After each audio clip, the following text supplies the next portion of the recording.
Moscow has intensified its attacks on Ukrainian forces in Russia's Kursk region by using North Korean troops.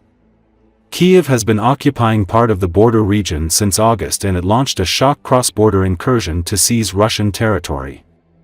For 3 days in a row, the enemy has been conducting intensive offensive operations in the Kursk region, actively using North Korean army units, Ukraine's Commander-in-Chief Oleksandr Syrsky said in an address to local officials. Intelligence agencies in Ukraine, the United States and South Korea have all said Pyongyang has deployed around 10,000 troops to Russia to fight alongside its army. So, Russia continues to use North Korean troops in combat operations in the Kursk region, and they are already suffering serious losses from the actions of the Ukrainian armed forces. As reported by the press service of the main intelligence directorate of the Ministry of Defense, after such losses, North Korean units began to set up additional observation posts to detect drones of the security and defense forces of Ukraine.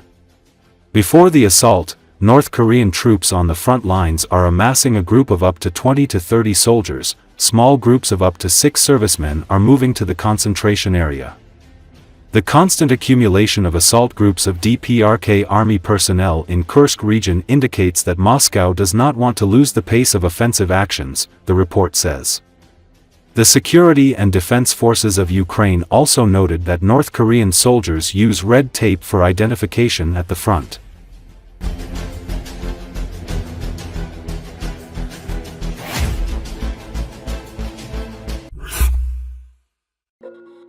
North Korean troops continue to suffer heavy casualties in the Russian-Ukrainian war. Over 100 North Korean soldiers fighting alongside Russians have been hospitalized in Russia's Kursk region, Ukrainian Telegram channels reported on Tuesday.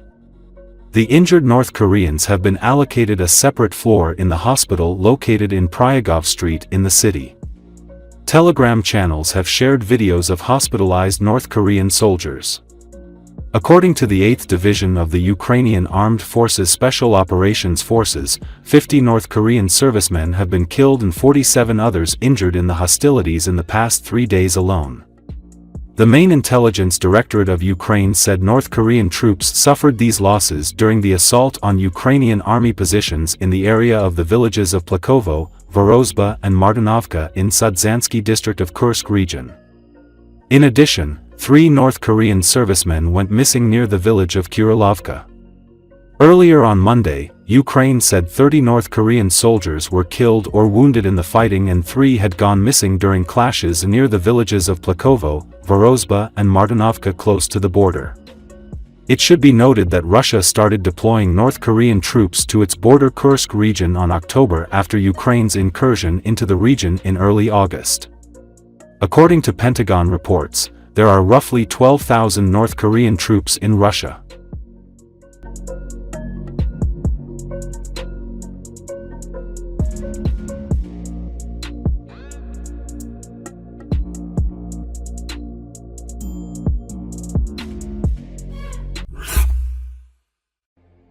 President Volodymyr Zelensky claimed on Monday that Russia was trying to conceal the losses suffered by North Koreans fighting alongside Russian forces. Ukraine's defense forces and intelligence are working to determine the full extent of the actual losses suffered by Russian units that include North Koreans, said Zelensky in his nightly video address. Even though there is not a single reason for North Koreans to die in this war, he noted. Ukraine's military intelligence agency and the Pentagon said Monday that some North Korean troops have been killed during combat against Ukrainian forces in Russia's Kursk border region. These are the first reported casualties since the US and Ukraine announced that North Korea had sent 10,000 to 12,000 troops to Russia to help it in the almost 3-year war. Ukraine's military intelligence agency said around 30 North Korean troops were killed or wounded during battle with the Ukrainian army over the weekend. The casualties occurred around 3 villages in Kursk, where Russia has for 4 months been trying to quash a Ukrainian incursion, the agency, known by its acronym GUR, said in a public post on the Telegram messaging app. At least 3 North Korean servicemen went missing around another Kursk village, GUR said. Major General Pat Ryder, Pentagon press secretary, told reporters that some North Korean troops have died in combat in Kursk but did not have a specific number of those killed or wounded. Those troops have primarily been used in an infantry role and started fighting in combat operations about a week ago, Ryder said. Kremlin spokesman Dmitry Peskov referred questions to the Russian Defense Ministry, which didn't immediately comment. North Korean leader Kim Jong-un has pledged unwavering support for Russia's full-scale invasion of its neighbor under a mutual defense pact. Головком доповів щодо участі північнокорейських солдатів в боях на боці російської армії. Є багато деталей і щодо знищення цих сил. За попередніми даними, росіяни намагаються приховати втрати північнокорейців. Сили оборони України та наша розвідка з'ясовують повну інформацію щодо реальних втрат російських підрозділів, до яких залучені ще й корейці. На жаль, доводиться оборонятися ще й від них, хоча жодної причини немає, щоб ще й корейці гинули в цій війні.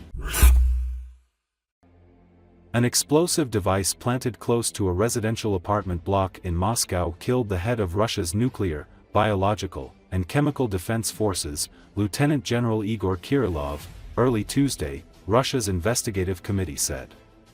Kirillov's assistant also died in the blast, triggered by the device which was placed in a scooter, officials said. Russian investigators have opened a case into the two deaths, according to the committee's spokesperson Svetlana Petrenko. Investigators, forensic experts and operational services are working at the scene, she said in a statement. Investigative and search activities are being carried out to establish all the circumstances around this crime. Ukraine Security Services on December 16 charged Kirillov with the use of banned chemical weapons during Russia's military operation in Ukraine that started in February 2022. Ukraine Security Service, the SBU, said that they had recorded more than 4,800 uses of chemical weapons on the battlefield since February 2022, particularly K-1 combat grenades. During the almost three-year operation, Russia has made small but steady territorial gains to the nearly one-fifth of Ukraine it already controls.